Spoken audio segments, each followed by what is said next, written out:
ಇವತ್ತಿನ ವಿಡಿಯೋ ನಮ್ಮ ಆರಿ work ಬಿಗಿನರ್ಸಿಗಾಗಿ. So ಯಾರೂ ಸ್ಕಿಪ್ ಮಾಡಬೇಡಿ, ತುಂಬ ಇಂಪಾರ್ಟೆಂಟ್ ಆಗಿರುವಂತಹ ವಿಡಿಯೋ ಇವತ್ತು. ಯಾಕಂದರೆ ಇದು ನಿಮಗೆ ಸ್ಟಾರ್ಟಿಂಗ್, ಅಂದರೆ ನಾವು ಶಾಲೆಯಲ್ಲಿ ಈ ABCD ಕಲಿತೇವೆ, ಅಲ್ಲಿಂದ ಸ್ಟಾರ್ಟ್ ಆಗುತ್ತಲ್ವ ಸ್ಕೂಲ್. ಸೊ ಹಾಗೇ ನಮ್ಮ ಆರಿ ವರ್ಕ್ ಕೂಡ ಸ್ಟಾರ್ಟಿಂಗ್ ನಮ್ಮದು ನೀಡಲಿಂದ ಸ್ಟಾರ್ಟ್ ಆಗುತ್ತೆ. ಸೊ ಇವತ್ತಿದು ವಿಡಿಯೋ ನೀಡಲ್ ಬಗ್ಗೆ ಇರುತ್ತೆ. ಡಿಫ್ರೆನ್ಸ್ ತೋರಿಸ್ತೇನೆ ನಾನು, ಯಾವುದು ನೀಡಲ್ ಯಾವುದಕ್ಕೆ ಯೂಸ್ ಆಗುತ್ತೆ ಅಂತ. ಸೊ ಬನ್ನಿ, ಫಸ್ಟಿಗೆ ನಾನು ನಿಮಗೆ ನೀಡಲ್ ತೋರಿಸ್ತೇನೆ, ನೀಡಲ್ ಬಗ್ಗೆ ಇನ್ಫಾರ್ಮೇಷನ್ ಕೊಡ್ತೇನೆ. ಸೊ ಇವತ್ತಿದ ವಿಡಿಯೋದಲ್ಲಿ ನೀಡಲಿದ್ದು ಇನ್ಫಾರ್ಮೇಷನ್ ಇರುತ್ತೆ, ಬೀಡ್ಸ್ ಸ್ಟಿಚ್ ಮಾಡುವ ಥ್ರೆಡ್ಡಿದ್ದು ಇನ್ಫಾರ್ಮೇಷನ್ ಇರುತ್ತೆ, ಮತ್ತು ಜಾರಿ ಥ್ರೆಡ್ ಇರುತ್ತೆ. ಸೊ ಬನ್ನಿ, ಫಸ್ಟಿಗೆ ನಾವು ಥ್ರೆಡ್ಡಿದ್ದು ನೋಡುವ, ಬೀಡ್ಸ್ ಸ್ಟಿಚ್ ಥ್ರೆಡ್ಡಿದ್ದು ನೋಡುವ. ನೀವು ಆಲ್ಮೋಸ್ಟ್ ನನ್ನ ವೀಡಿಯೋದಲ್ಲಿ ಯಾರೆಲ್ಲ ನನ್ನ ಯೂಟ್ಯೂಬ್ ಚಾನಲನ್ನು ಫಸ್ಟಿಂದ ನೋಡ್ತಿದ್ದೀರಾ, ಸೊ ಅವರಿಗೆ ನಾನು ತೋರಿಸ್ತಿದ್ದದು ಈ ಥ್ರೆಡ್ ಬೀಡ್ಸ್ ಸ್ಟಿಚ್ ಮಾಡಲಿಕ್ಕೆ, ಆಯಿತಾ. ಇದರದ್ದು ಫುಲ್ ರೋಲ್ ಅಂದರೆ ಈ ರೀತಿ ಬರುತ್ತೆ, ಹಾರ್ಸಸ್ ಇದ್ದು ಝರಿ ಥ್ರೆಡ್, ತೆಳು ಝರಿ ಥ್ರೆಡ್ಲಿ ನಾನು ಬೀಡ್ಸ್ ಸ್ಟಿಚ್ ಮಾಡ್ತಿದ್ದೆ ಫಸ್ಟಿಗೆ. ಬಟ್ ಈಗ ಏನಾಗಿದೆ ಅಂದರೆ, ನಾನು ಸ್ಟಾರ್ಟಿಂಗ್ ಎಲ್ಲ ತರ್ತಿದ್ದೆಲ್ಲ 3 years back, 2 years back, 1 year back ಎಲ್ಲ ತರ್ತಿದ್ದ ಕ್ವಾಲಿಟಿ ಈಗ ಮಿಕ್ಸ್ ಆಗಿದೆ, ಏನೋ ಗೊತ್ತಿಲ್ಲ, ಇದು ತುಂಬ ತೆಳು ಆಗಿದೆ ಈಗ. ಇದರಲ್ಲಿ ಈಗ ನನಗೆ ಬೀಡ್ಸ್ ಸ್ಟಿಚ್ ಮಾಡಲಿಕ್ಕೆ ಆಗ್ತಾ ಇಲ್ಲ, ಯಾಕಂದರೆ ಕಟ್ ಆಗ್ತಿದೆ ಥ್ರೆಡ್ಡಿಗೆ. ಕಟ್ ಅಂದರೆ ಥ್ರೆಡ್ ಒಳಗಡೆದು ವೈಟ್ ಇದೆಯಲ್ಲ ಅದು ಹೇಳ್ತಾ ಇಲ್ಲ, ಬಟ್ ಥ್ರೆಡ್ ಕಟ್ ಆಗ್ತಿದೆ. ಯಾಕಂದರೆ ಇದರದ್ದು ಕ್ವಾಲಿಟಿ ಕಡಿಮೆ ಮಾಡಿದ್ದಾರೆ ಅವರು, ಏನೋ ಗೊತ್ತಿಲ್ಲ. ಬಟ್ ಮೊದಲೆಲ್ಲ ಗಟ್ಟಿ ಬರ್ತಿತ್ತು ಬೀಡ್ಸ್ ಸ್ಟಿಚ್. ನಾನು ಎಷ್ಟೋ ಬ್ರೈಡಲ್ ಬ್ಲೌಸಸ್ ಎಲ್ಲ ಮಾಡಿಕೊಟ್ಟಿದ್ದೇನೆ, ಯಾವುದೇ ಕಂಪ್ಲೇಂಟ್ ಇಲ್ಲ. ಥ್ರೆಡ್ ಕಟ್ ಆಗಿದೆ, ಬೀಡ್ಸ್ ಹೋಗಿದೆ, ಯಾವುದೇ ಕಂಪ್ಲೇಂಟ್ ಇಲ್ಲ ನನ್ನ ವರ್ಕಲ್ಲಿ. ಸೊ ಹಾಗಾಗಿ ನಾನು ಈ ಥ್ರೆಡ್ಡನ್ನೇ ಯೂಸ್ ಮಾಡ್ತಿದ್ದೇನೆ, ನನ್ನ ಸ್ಟೂಡೆಂಟಿಗೆ ಕೂಡ ಹೇಳ್ತಿದ್ದೆ. ಬಟ್ ಇದು ಈಗ ಬರುವ ಕ್ವಾಲಿಟಿ ಏನಾಗಿದೆ ಅಂದರೆ ತುಂಬ ತೆಳು ಆಗಿದೆ. Beads stitch cut bead work ಎಲ್ಲ ಮಾಡಲಿಕ್ಕಾಗಲ್ಲ. ಹೈಯೆಸ್ಟ್ ನಾನೀಗ ಕಟ್ ಬೀಡ್ ವರ್ಕ್ ಮಾಡುವ ಕಾರಣ ಕಟ್ ಆಗ್ತಿದೆ ಥ್ರೆಡ್ ಎಲ್ಲ. ಸೊ ಈಗ ನಾನು ಏನು ಮಾಡಿದ್ದೇನೆ ಅಂದರೆ, ಅದರ ಬದಲಿಗೆ ನಾನು ಈ ಥ್ರೆಡ್ಡನ್ನು ಯೂಸ್ ಮಾಡ್ತೇನೆ. ಇದು ಯಾವುದು ಥ್ರೆಡ್ ಗೊತ್ತಾಯ್ತಾ? ಇದು ನೈಲಾನ್ ಥ್ರೆಡ್. ನಾನು ಇದರದ್ದು ನಿಮಗೆ ಹೀಗೆ ತೋರಿಸ್ತೇನೆ. ಇಲ್ಲಿ ನೈಲಾನ್ ಥ್ರೆಡ್ಡಲ್ಲಿ ತುಂಬ ತೆಳು ಅಂದರೆ ತುಂಬ ತೆಳು ಥ್ರೆಡ್ ನೋಡಿ, ತುಂಬ ತೆಳು ಥ್ರೆಡ್. ನಿಮಗೆ ಕ್ಯಾಮರಾದಲ್ಲಿ ಕಾಣುತ್ತಾ ಇಲ್ವಾ ಗೊತ್ತಿಲ್ಲ, ಬಟ್ ತುಂಬ ತೆಳು ಥ್ರೆಡ್. ಇದರಲ್ಲಿ ಪರ್ಫೆಕ್ಟ್ ಆಗುತ್ತೆ, ಬೀಡ್ಸ್ ಸ್ಟಿಚ್ ಬೇಗ ಆಗುತ್ತೆ, ಜರ್ದೋಸಿ ಬೇಗ ಆಗುತ್ತೆ, ಎಲ್ಲೂ ಸ್ಟ್ರಕ್ ಆಗಲ್ಲ. ಇದು ನಾನು ಯೂಸ್ ಮಾಡಿರುವಂತಹ ರೀಲ್. ಇದು ನೋಡಿ, ಇದರ ಬ್ರ್ಯಾಂಡ್ ಕೂಡ ನೋಡಿ, ಸುಪೀರಿಯರ್ ಕ್ವಾಲಿಟಿ 7 ಸ್ಟಾರ್ ಅಂತೆ. ಬಟ್ ಎಲ್ಲಿದು ಬ್ರ್ಯಾಂಡ್ ಗೊತ್ತಿಲ್ಲ ನನಗೆ, ಬಟ್ ಒಳ್ಳೆದಿದೆ. ನಮ್ಮದು ಇಲ್ಲೇ ತಗೊಂಡದ್ದು, ನಾನು ನಮ್ಮ ಮನೆ ಹತ್ತಿರ ಶಾಪ್ ಇದೆ, ಅಲ್ಲೇ ತಗೊಂಡೆ. ಬಟ್ ನೈಲಾನ್ ಥ್ರೆಡ್ ಇದು ತುಂಬ ಪರ್ಫೆಕ್ಟಾಗಿ ನೀಟಾಗಿ ಆಗುತ್ತೆ. ಇದರದ್ದೊಂದು ಪ್ರಾಬ್ಲಮ್ ಏನಂದರೆ, ನಾವು ಈ ಥ್ರೆಡ್ಡಲ್ಲಿ ಈ ಥ್ರೆಡ್ ಕಟ್ ಮಾಡಿ ಗಂಟು ಹಾಕ್ತೇವಲ್ಲ ಸ್ಟಾರ್ಟಿಂಗ್, ಅದೆಲ್ಲ ಈಸಿ ಹಾಕ್ಬೋದು. ಬಟ್ ಈ ನೈಲಾನ್ ಥ್ರೆಡ್ಡಲ್ಲಿ ಏನಾಗುತ್ತೆ ಅಂದರೆ, ಗಂಟು ಹಾಕುವಾಗ ತುಂಬ ಹೊತ್ತಿ ಹಿಡಿಯುತ್ತೆ. ಯಾಕಂದರೆ ಅದೊಂದು ಒಂಥರ ರಫ್ ಥ್ರೆಡ್ ಅಲ್ವಾ. ಸೊ ಹಾಗಾಗಿ ಗಂಟೆ ಹಾಕಬೇಕು, 2 ಕೈ ಜಾಯಿಂಟ್ ಮಾಡಿ ಗಂಟೆ ಹಾಕಬೇಕಷ್ಟೇ. ನೋಡಿ, ಇದು ಥ್ರೆಡ್, ಇದು ಇನ್ಫಾರ್ಮೇಷನ್ ನಿಮಗೆ ಈಗ ಥ್ರೆಡ್ ಇದು ಕರೆಕ್ಟ್ ಆಯ್ತಲ್ಲ. ಈಗ ನಾನು ಯೂಸ್ ಮಾಡ್ತಿರೋದು, ಯಾಕಂದರೆ ನಾನು ಈ ವಿಡಿಯೋ ಯಾಕೆ ಮಾಡ್ತಿದ್ದೇನೆಂದರೆ, ನನ್ನ ವಿಡಿಯೋ ನೋಡಿಕೊಂಡು ಅಥವಾ ನನ್ನ ಕ್ಲಾಸ್ ಸ್ಟೂಡೆಂಟ್ಸ್ ಎಲ್ಲ ನಾನು ಹೇಳಿರುವ ಮೆಟೀರಿಯಲ್ಸೇ ತಗೊಳ್ತಿದ್ರು ಮೊದಲು. ಬಟ್ ಈಗ ಏನಾಗಿದೆ ಅಂದರೆ, ಥ್ರೆಡ್ ಕ್ವಾಲಿಟಿ ಚೇಂಜ್ ಆಗಿದೆ. ಅಂದರೆ ಥ್ರೆಡ್ ತುಂಬ ತೆಳುವಾಗಿದೆ, ಬೀಡ್ಸ್ ವರ್ಕ್ ಎಲ್ಲ ಮಾಡಲಿಕ್ಕೇನಾಗಲ್ಲ. ಕಟ್ ಬೀಡ್ ವರ್ಕ್ ನಾನು ಜಾಸ್ತಿ ಮಾಡೋದು. ಸೊ ಹಾಗಾಗಿ ಕಟ್ ಬೀಡ್ ವರ್ಕ್ ಮಾಡಲಿಕ್ಕೇನಾಗಲ್ಲ ನನಗೆ, ಅದರಲ್ಲಿ ತುಂಬ ಕಟ್ ಆಗ್ತಿದೆ. ಸೊ ಹಾಗಾಗಿ ನಾನು ನೈಲಾನ್ ಥ್ರೆಡ್ಡನ್ನು ಯೂಸ್ ಮಾಡಿದೆ. ಇದು ಯೂಸ್ ಮಾಡಿ ನಾನೊಂದು 4 ಬ್ಲೌಸ್ ಮಾಡಿದ್ದೇನೆ ಅಷ್ಟೇ, ಜಾಸ್ತಿ ಇಲ್ಲ. ಅದಕ್ಕಿಂತ ಮುಂಚೆ ಎಲ್ಲ ನಾನು ಇದೇ ಥ್ರೆಡ್ಡಲ್ಲಿ ಮಾಡ್ತಿದ್ದದ್ದು, ಏನು ಪ್ರಾಬ್ಲಮ್ ಇಲ್ಲ. ಬಟ್ ನನಗೆ ಏನಾಯಿತು ಅಂದರೆ, ಇದರಲ್ಲೂ ಮಾಡ್ಬೋದು, ಆದರೆ ಒಂದು ವೇಳೆ ಅವರು ಸ್ಟಿಚ್ ಮಾಡುವಾಗ ಕಟ್ಟಾಯಿತು ಅಂದರೆ ಬೀಡ್ಸ್ ಎಲ್ಲ ಲೈನ್ಸ್ ಎಲ್ಲ ಪ್ರಾಬ್ಲಮ್ ಅಲ್ಲ. ಅವರು ಟೈಲರ್ನವರು ಏನು ಮಾಡಲಿಕ್ಕಾಗುತ್ತೆ. ಮತ್ತು ಸ್ಟಿಚ್ ಆದಮೇಲೆ ನಮಗೂ ಅದನ್ನು ರಿಪೇರಿ ಮಾಡಲಿಕ್ಕಾಗಲ್ಲ. ಆರಿ ನೀಡಲಲ್ಲಿ, ನಾರ್ಮಲ್ ನೀಡಲಲ್ಲೇ ಅಡ್ಜಸ್ಟ್ ಮಾಡಬೇಕಷ್ಟೇ. ಸೊ ಅದಕ್ಕೋಸ್ಕರ ಇದನ್ನು ಸ್ಕಿಪ್ ಮಾಡಿದ್ದೇನೆ ನಾನೀಗ. ಇದನ್ನು ನಾನು ಬೀಡ್ಸ್ ಸ್ಟಿಚ್ಚಿಗೆ ಯೂಸ್ ಮಾಡ್ತೇನೆ, ಆಯಿತಾ.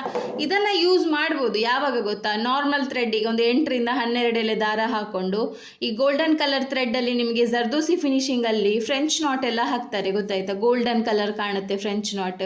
ಅದು ಸಿಲ್ಕ್ ಥ್ರೆಡ್ಡು ಅಲ್ಲ, ಜರ್ದೋಸಿಯೂ ಅಲ್ಲ. ಕೆಲವರಿಗೆ ಕನ್ಫ್ಯೂಷನ್ ಆಗುತ್ತೆ, ಇದು ಜರ್ದೋಸಿಯೂ ಅಲ್ಲ, ಸಿಲ್ಕ್ ಥ್ರೆಡ್ಡು ಅಲ್ಲ, ಮತ್ತು ಇದೇನು ಅಂತ. ಈ ಥರ ಮೆಟೀರಿಯಲ್ ಇದು ಥ್ರೆಡ್ ತಗೊಂಡವರು French knot, long French knot ಎಲ್ಲ ಹಾಕ್ತಾರೆ, ಫ್ಲವರ್ ಡಿಸೈನ್ ಎಲ್ಲ ಮಾಡ್ತಾರೆ. ನೀವು ಅದಕ್ಕೆ ಇದನ್ನು ಯೂಸ್ ಮಾಡ್ಬೋದು.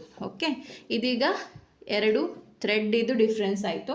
ಸೊ ಈಗ ಬನ್ನಿ, ಈಗ ನಾನು ಝರಿ ಥ್ರೆಡ್, ಬ್ರ್ಯಾಂಡ್ ಹೆಸರು ಉಂಟ ಗೊತ್ತಿಲ್ಲ ನೋಡಿ, ಇದು ಪರ್ಫೆಕ್ಟ್ ಝರಿ ಥ್ರೆಡ್. ನಾನು 6 ವರ್ಷದಿಂದ ಯೂಸ್ ಮಾಡ್ತಿರೋದು ಇದೇ ಬ್ರ್ಯಾಂಡ್. ಇದು ಕಾಣ್ತಾ, ಡಯಾಲ್ಜಿ ಅಂತ, ಡಯಾಲಿ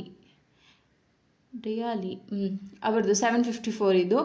ಇದು ಏನು ಗೊತ್ತಾ, ಆಲಿ. ಇದು ಅಂದರೆ ಫಸ್ಟ್ ಟೈಮೆಲ್ಲ ಡಯಲ್ ಜಿ ಅಂತ ಬರ್ತಿತ್ತು, ಇಲ್ಲಿ ಜೆ ಬರ್ತಿತ್ತು, ಈಗ ಒಂದು ಚೇಂಜ್ ಆಗಿದೆ ಅವ್ರದ್ದು. ಇದು ಥ್ರೆಡ್ ಪರ್ಫೆಕ್ಟ್, ನಿಮಗೆ ಚೈನ್ ಸ್ಟಿಚ್ ಹಾಕಲಿಕ್ಕೆ, ಔಟರ್ ಲೈನ್ ಹಾಕಲಿಕ್ಕೆ ಪರ್ಫೆಕ್ಟ್ ಥ್ರೆಡ್. ನನಗಂತೂ ತುಂಬ ಇಷ್ಟ. ನಾನು ಈ ಬ್ರ್ಯಾಂಡ್ ಅಂತೂ ಚೇಂಜ್ ಮಾಡಲಿಲ್ಲ. ನನಗೆ ಇದಕ್ಕಿಂತ ತೆಳು ಥ್ರೆಡ್ ಸಿಕ್ಕಿದರೆ ನನಗೆ ತುಂಬ ಕಿರಿಕಿರಿ ಆಗುತ್ತೆ. ಔಟರ್ ಲೈನ್ ಎಲ್ಲ ಹಾಕುವಾಗ ಅಷ್ಟು ಹೈಲೈಟ್ ಆಗಲ್ಲ.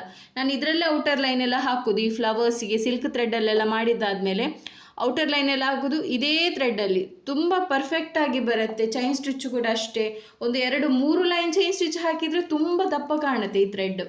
ತುಂಬ ಪರ್ಫೆಕ್ಟ್ ಆಗಿದೆ ಈ ಥ್ರೆಡ್. ನೀವು ಬೇಕಾದ್ರೂ ಇದೇ ಝರಿ ಥ್ರೆಡ್ಡನ್ನೇ ಯೂಸ್ ಮಾಡ್ಬೋದು. ಇದೀಗ ದೊಡ್ಡ ರೀಲ್, ಇದರಲ್ಲಿ ನಿಮಗೆ ಚಿಕ್ಕ ರೀಲ್ ಕೂಡ ಬರುತ್ತೆ, ಆಯಿತಾ. ತುಂಬ ಜನ ಕೇಳ್ತಿದ್ರಿ ಮೆಟೀರಿಯಲ್ ಸಪ್ಲೈ ಮಾಡ್ತೀರಾ ಅಂತ, ಬಟ್ ಈಗ ನಾವು ಮಾಡ್ತಲ್ಲ. ಯಾಕಂದರೆ ಎಲ್ಲ ಮೆಟೀರಿಯಲ್ಗೂ ರೇಟ್ ಜಾಸ್ತಿ ಆಗಿದೆ, ಮತ್ತು ನಾವು ಇಲ್ಲಿಂದ ಕೊರಿಯರ್ ಎಲ್ಲ ಮಾಡುವಾಗ ನಿಮಗೂ ಜಾಸ್ತಿ ಆಗುತ್ತೆ. ಸೊ ಹಾಗಾಗಿ ಈಗ ಸ್ಟಾಪ್ ಮಾಡಿದ್ದೇವೆ.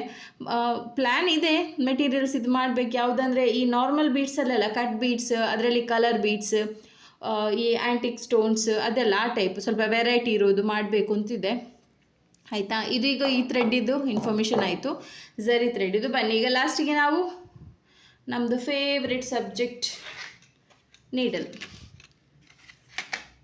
ನೋಡಿ. ಇದು ನಿಮಗೆ 14 ನಂಬರ್ ಇದ್ದು ನೀಡಲ್, ಆಯಿತಾ. ಇದು ಎಲ್ಲ 14 ನಂಬರ್ ನೀಡಲ್. ನಾನು ತಗೊಂಡು ಬರುವಾಗ ಒಂದೊಂದು ಬಾಕ್ಸ್ ತೊಗೊಂಡು ಬರ್ತೇನೆ. ಯಾಕಂದರೆ ನನಗೆ ತುಂಬ ಕೆಲಸ ಇರುವ ಕಾರಣ ಒಂದೊಂದು ಥ್ರೆಡ್ಡಿಗೂ ಒಂದೊಂದು ನೀಡಲಿಗೆ ಹೋಗ್ಲಿಕ್ಕೆ ಆಗಲ್ಲ. ಸೊ ಹಾಗಾಗಿ ಒಟ್ಟಿಗೆ ನಾನು ಆರ್ಡ್ರ್ ಮಾಡ್ತೇನೆ. ನೋಡಿ, ಇದು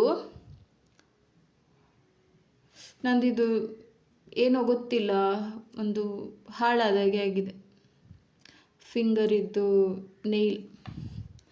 ಸೊ ಹಾಗಾಗಿ ಅದೇನೋ ಗೊತ್ತಿಲ್ಲ. ನಾವು ಅಂದರೆ ಕಂಟಿನ್ಯೂಸ್ ಹೀಗೆ ನೀಡಲನ್ನು ಪ್ರೆಸ್ ಮಾಡಿ ವರ್ಕ್ ಮಾಡ್ತೇವಲ್ಲ, ಅದೇನೋ ಇಲ್ಲಿ ಪ್ರೆಷರ್ ಬಿದ್ದಾಗಿದೆಯಾ ಅಥವಾ ವಿಟಮಿನ್ಸ್ ಏನಾದರೂ ಕಡಿಮೆ ಆಗಿದೆಯಾ ಗೊತ್ತಿಲ್ಲ. ವಿಟಮಿನ್ಸ್ ಕಡಿಮೆ ಆಗಿದ್ರೆ ಎಲ್ಲ ಫಿಂಗರಿಗೂ ಆಗಬೇಕಿತ್ತಲ್ವ. ಸೊ ಎಲ್ಲ ಫಿಂಗರಿಗೆ ಆಗಲಿಲ್ಲ. ಈ ಫಿಂಗರ್ ಅಂದರೆ ನಾವು ಇದನ್ನೇ ಪ್ರೆಸ್ ಮಾಡಿ ಹಿಡಿದು ವರ್ಕ್ ಮಾಡೋದಲ್ಲ, ಸೊ ಹಾಗಾಗಿ ಏನಾದರೂ ಪ್ರಾಬ್ಲಮ್ ಆಗಿರ್ಬೋದು. ಸೊ ಈಗ ನೀಡಲ್, ಆಯಿತಾ. ನೀಡಲ್ ಇದು 14 number tulip needle, tulip Japan ಅಂತ ಬರೆದಿದೆ. ತುಂಬ ಜನ ಕೇಳ್ತೀರಾ, ನೀವು ಸಿಲ್ಕ್ ಥ್ರೆಡ್ ಇದರಲ್ಲೇ ಮಾಡ್ತೀರಾ, ಝರಿ ಥ್ರೆಡ್ ವರ್ಕ್ ಇದರಲ್ಲೇ ಮಾಡ್ತೀರಾ, ಯಾವುದು ಇದರಲ್ಲಿ ಮಾಡ್ತೀರಾ ಅಂದರೆ ನಾನು ಹೇಳೋದು, ಇದರಲ್ಲಿ ನಾನು ಸಿಲ್ಕ್ ಥ್ರೆಡ್ ವರ್ಕು ಮಾಡ್ತೇನೆ, ಝರಿ ಥ್ರೆಡ್ ವರ್ಕು ಮಾಡ್ತೇನೆ, ಆಯಿತಾ. ಥ್ರೆಡ್ ವರ್ಕಿಗೆ ನಾನು ಯೂಸ್ ಮಾಡೋದೇ ಇದನ್ನು, ಆಯಿತಾ. ಸೊ ಕೆಲವರು ಏನು ಮಾಡ್ತಾರೆ, ಇದರಲ್ಲಿ ಬೀಡ್ಸ್ ಸ್ಟಿಚ್ ಎಲ್ಲ ಮಾಡ್ತಾರೆ, ಬಟ್ ನಾನು ಇದರಲ್ಲಿ ಬೀಡ್ಸ್ ಸ್ಟಿಚ್ ಮಾಡಲ್ಲ. ಥ್ರೆಡ್ ವರ್ಕ್ ಮಾಡ್ತೇನೆ, ಸಿಲ್ಕ್ ಥ್ರೆಡ್ ಮಾಡ್ತೇನೆ, ಝರಿ ಥ್ರೆಡ್ ಮಾಡ್ತೇನೆ, ಆಯಿತಾ. 14 ನಂಬರ್ ನೀಡಲ್. ಕೆಲವರು ಇದರಲ್ಲಿ ಬೀಡ್ಸ್ ಸ್ಟಿಚ್ ಮಾಡ್ತಾರೆ, ಬಟ್ ನನ್ನ ಪ್ರಕಾರ ಇದರಲ್ಲೇ ಬೀಡ್ಸ್ ಸ್ಟಿಚ್ ಮಾಡಿದರೆ ನಿಮಗೆ ಮುಂದೆ ಜರ್ದೋಸಿ ವರ್ಕ್ ಮಾಡಲಿಕ್ಕೆ ತುಂಬ ಕಷ್ಟ ಆಗುತ್ತೆ. ಯಾಕಂದರೆ ಈ ಪಾಯಿಂಟ್ ಒಳಗಡೆ ಜರ್ದೋಸಿ ತುಂಬ ಹೋಗಲ್ಲ. ಓಕೆ, ಇದೊಂದು ಆಯಿತಾ. ಈಗ ನಮ್ಮದು 2 ಟೈಪ್ ಇದ್ದು ಐರನ್ ನೀಡಲ್ ಇದೆ. ಓಕೆ, 2 ಟೈಪ್ ಇದ್ದು ಐರನ್ ನೀಡಲ್ ಇದೆ ನೋಡಿ. ಒಂದು ನಾನು ಡಿಫ್ರೆನ್ಸ್ ತೋರಿಸ್ತೇನೆ. ಇದೊಂದು ಪ್ಯಾಕ್, ಇದೊಂದು ಪ್ಯಾಕ್. ಇದು 2 ಐರನ್ ನೀಡಲ್ಲೇ, ಬಟ್ ಚೇಂಜಸ್ ಇದೆ. ಏನು ಅಂತ ಹೇಳ್ತೇನೆ. ತುಂಬ ಜನ ಕನ್ಫ್ಯೂಷನ್ ಆಗ್ತಾರೆ. ಯಾಕೆ ಗೊತ್ತಾ, ಅವರು ಐರನ್ ನೀಡಲ್ ಅಂತ ಕೇಳಿ ತಗೊಂಡು ಬರ್ತಾರೆ, ಬಟ್ ಐರನ್ ನೀಡಲ್ ಅವರು ಥಿಂಕ್ ಮಾಡಿರುವ ಹಾಗೆ ಅಥವಾ ನಾನು ಅವರಿಗೆ ಸಜೆಸ್ಟ್ ಮಾಡಿರುವ ಐರನ್ ನೀಡಲ್ ಅದಾಗಿರೋದಿಲ್ಲ. ನೋಡಿ, ಇದೊಂದು ಬಾಕ್ಸ್ ಇದ್ದು ಐರನ್ ನೀಡಲ್, ಇದೊಂದು ಐರನ್ ನೀಡಲ್. ನಿಮಗೆ ಸದ್ಯಕ್ಕೆ ನೋಡುವಾಗ ಡಿಫ್ರೆನ್ಸ್ ಏನು ಗೊತ್ತಾಗಲ್ಲ. ಇದರಲ್ಲಿ ಡಿಫ್ರೆನ್ಸ್ ಏನಂದರೆ ನೀಡಲ್ ಸೈಜ್, ಆಯಿತಾ. ನೀಡಲ್ ಸೈಜ್ ನೋಡಿ, ನನಗೆ ಇದರದ್ದು ಲೆಂತ್ ಹಿಡಿತೇನೆ ನೋಡಿ. ನೀಡಲ್ ಸೈಜ್ ನೋಡಿ, ಇದು ಈ ಸೈಡ್ ಇರೋದು ಚಿಕ್ಕದು, ಇದು ದೊಡ್ಡ ನೀಡಲ್. ಇದು ಮತ್ತೆ ಸ್ವಲ್ಪ ತೆಳು ಇದೆ, ಇದು ಸ್ವಲ್ಪ ದಪ್ಪ ಇದೆ. ಏನು ಮಾಡ್ತೀರಾ ನೀವು, ನಾನು ಏನಾದರೂ ನೀಡಲ್ ಬಗ್ಗೆ ಹೇಳಿದರೆ ನೀವು ಈ ನೀಡಲನ್ನು ತಗೊಂಡು ಬರ್ತೀರಾ, ಈ ನೀಡಲನ್ನು, ಚಿಕ್ಕ ನೀಡಲ್, ಆಯಿತಾ. ಇದು ಏನಾಗುತ್ತೆ ಅಂದರೆ ಇದು ನಿಮಗೆ ಏನು ನೀಡಲ್ ಸೈಜ್ ಇದೆಯಲ್ಲ ಅದು ಚಿಕ್ಕದು ಮತ್ತು ದಪ್ಪ, ಬೀಡ್ ವರ್ಕ್ ಹೋಗುತ್ತೆ, ಆಯಿತಾ. ಬಟ್ ಈ ಜರ್ದೋಸಿ ವರ್ಕ್ ಹೋಗಲ್ಲ. ಯಾಕಂದರೆ ಜರ್ದೋಸಿ ಈ ಚಿಕ್ಕ ನೀಡಲ್ ಒಳಗಡೆ ಹೋಗಲ್ಲ. ಅದಕ್ಕೆ ಬೇಕಾಗಿರೋದು ಇದು. ಓಕೆ, ನೀವೇನಿಲ್ಲ, ನೀವೊಂದು ಏನು ಗೊತ್ತಾ, ನೀವೊಂದು ಕೆಲಸ ಮಾಡಿ. ನಿಮ್ಗೆ ಗೊತ್ತಾಗೋದಿಲ್ಲ ಅಂದರೆ ನೋಡಿ, ನಾನು ನಿಮಗೆ ಸೈಜ್ ಹೇಳ್ತೇನೆ, ಆಯಿತಾ. ಈ ನೀಡಲಿದ್ದು ಸೈಜ್ ಹೇಳ್ತೇನೆ ನೋಡಿ. ಈ ನೀಡಲಿದ್ದು ಸೈಜ್ ನೋಡಿ ಎಷ್ಟಿದೆ, ಇಲ್ಲಿಂದ ನೋಡುವ ನೋಡಿ. ಈ ನೀಡಲಿದ್ದು ಸೈಜ್ 4 ಸೆಂಟಿಮೀಟರ್ ಆಯಿತಾ. 4 ಸೆಂಟಿಮೀಟರ್ಗೆ ಸ್ವಲ್ಪ ಕಡಿಮೆ, ಬಟ್ 4 ಸೆಂಟಿಮೀಟರ್ ಹಿಡೀರಿ. ಈ ನೀಡಲ್ ಸೈಜ್ 4 ಸೆಂಟಿಮೀಟರ್. ಟೋಟಲ್ ಉದ್ದ ನೋಡಬೇಡಿ, ಖಾಲಿ ನೀಡಲ್ ಸೈಜ್ ನೋಡಿ ಆಯಿತಾ, ಅದರ ಸೂಜಿಯ ಸೈಡ್ ಇದ್ದು ನೋಡಿ. 4 ಸೆಂಟಿಮೀಟರ್, ಇದರದ್ದು 3 ಸೆಂಟಿಮೀಟರ್. ಗೊತ್ತಾಯ್ತಾ. ನೀವು ತಗೊಳ್ಬೇಕಾದದ್ದು 4 ಸೆಂಟಿಮೀಟರ್ ಉದ್ದ ಇರುವ ನೀಡಲ್. ಆಗ ಅದು ನಿಮಗೆ ಈ ಜರ್ದೋಸಿಗೂ ಆಗುತ್ತೆ, ಬೀಡ್ಸ್ ವರ್ಕಿಗೂ ಆಗುತ್ತೆ. ನನ್ನ ಸಜೆಷನ್ ಏನಂದರೆ, ನೀವು ಬೀಡ್ ವರ್ಕ್ ಸ್ಟಾರ್ಟಿಂಗ್ ಕಲಿಯುವಾಗಲೇ ಐರನ್ ನೀಡಲಲ್ಲಿ ಮಾಡಿದರೆ ಪರ್ಫೆಕ್ಟಾಗಿ ನಿಮಗೆ ವರ್ಕ್ ಸ್ಪೀಡ್ ಆಗುತ್ತೆ. ತುಂಬ ಜನ ಹೇಳ್ತಾರೆ ವರ್ಕ್ ನಮ್ಮದು ಸ್ಲೋ ಮೇಡಮ್, ಹೇಗೆ ಸ್ಪೀಡ್ ಮಾಡೋದಂದರೆ, ನೀವು ಇಷ್ಟು ಬೀಡ್ಸ್ ತಗೊಳ್ಳುವ ಜಾಗದಲ್ಲಿ ತುಲಿಪ್ ನೀಡಲಲ್ಲಿ 4-5 ಬೀಡ್ಸ್ ತಗೊಂಡು ವರ್ಕ್ ಮಾಡಿದರೆ ಹೇಗೆ ಫಾಸ್ಟ್ ಆಗುತ್ತೆ. ಇದರಲ್ಲಿ ಒಂದು 20 ಬೀಟ್ಸ್ ಆದರೂ ಹಿಡಿಯುತ್ತೆ, ಒಂದು ಸಲಕ್ಕೆ ಒಂದು ಲೈನ್ ಆಗುತ್ತೆ ಅಲ್ವಾ. ಸೊ ಹಾಗಾಗಿ ಇಂತಹ ನೀಡಲನ್ನೇ ಯೂಸ್ ಮಾಡಿ ನೀವು ಬೀಡ್ಸ್ ವರ್ಕಿಗಾಗಲಿ ಜರ್ದೋಸಿಗಾಗಲಿ. ಫಸ್ಟ್ ನೀವು ಬೀಡ್ಸ್ ವರ್ಕ್ ಇದರಲ್ಲೇ ಪ್ರಾಕ್ಟೀಸ್ ಮಾಡಿದರೆ ನೆಕ್ಸ್ಟ್ ನಿಮಗೆ ಜರ್ದೋಸಿ ವರ್ಕ್ ಇದರಲ್ಲಿ ಆರಾಮ್ಸೆ ಆಗುತ್ತೆ. ತುಲಿಪ್ ನೀಡಲಲ್ಲಿ ತುಂಬ ಕಷ್ಟ. ಸೊ ಆ ಟ್ರಿಕ್ಸನ್ನು ಯೂಸ್ ಮಾಡಬೇಕು. ಈಗ ನಾನು ತುಂಬ ಜನ ಸ್ಟೂಡೆಂಟಿಗೆ ಕೂಡ ಹೇಳ್ತೇನೆ ಐರನ್ ನೀಡಲಲ್ಲೇ ಪ್ರಾಕ್ಟೀಸ್ ಮಾಡಿ. ಅವರು ಐರನ್ ನೀಡಲಲ್ಲಿ ಪ್ರಾಕ್ಟೀಸ್ ಮಾಡಲ್ಲ, ತುಲಿಪ್ ನೀಡಲಲ್ಲೇ ಮಾಡ್ತಾರೆ. ಮತ್ತು ಎಂಡಿಗೆ ಇದು ಜರ್ದೋಸಿ ವರ್ಕ್ ಪ್ರಾಕ್ಟೀಸ್ ಮಾಡುವಾಗ ಹೇಳ್ತಾರೆ ನಮಗೆ ಬರುವುದೇ ಇಲ್ಲ, ಜರ್ದೋಸಿ ಬರುವುದೇ ಇಲ್ಲ, ಕಟ್ ಮಾಡಿದರೂ ಬರುವುದಿಲ್ಲ ಅಂತ. ಕಟ್ ಮಾಡಿದರೂ ಬರುವುದಿಲ್ಲ, ಅದು ಇದರಲ್ಲಿ ಮಾತ್ರ ಬರುವುದು. ಯಾಕಂದರೆ ನೀವು ಇದರಲ್ಲಿ ಬೀಡ್ ವರ್ಕ್ ಪ್ರಾಕ್ಟೀಸ್ ಮಾಡಿದರೆ ಬರುತ್ತೆ, ಇಲ್ಲಾಂದರೆ ಬರಲ್ಲ. ಸೊ ಹಾಗಾಗಿ ಇವತ್ತಿದ್ದು ಇನ್ಫಾರ್ಮೇಷನ್ ಇದಾಗಿತ್ತು. ಯಾರಿಗಾದ್ರು ಆರಿ ವರ್ಕ್ ಆನ್ಲೈನ್ ಕ್ಲಾಸ್ ಬೇಕು ಅಂತಂದರೆ ಜಾಯ್ನ್ ಆಗಿ. ಕಡಿಮೆ ಅಮೌಂಟಲ್ಲಿ 1500 ಅಮೌಂಟಲ್ಲಿ ನಾವು 1 month course basic to advance level ಕೊಡ್ತಿದ್ದೇವೆ. ನಿಮಗೆ ಸ್ಟಿಚಸ್ ಡೀಟೇಲ್ಸ್ ಬೇಕಾದರೆ ಫಸ್ಟ್ ಕಮೆಂಟ್ ನಾನು ಪಿನ್ ಮಾಡಿರ್ತೇನೆ ನಮ್ಮ ಕೋರ್ಸಿದ್ದು ಡೀಟೇಲ್ಸ್ ಎಲ್ಲ.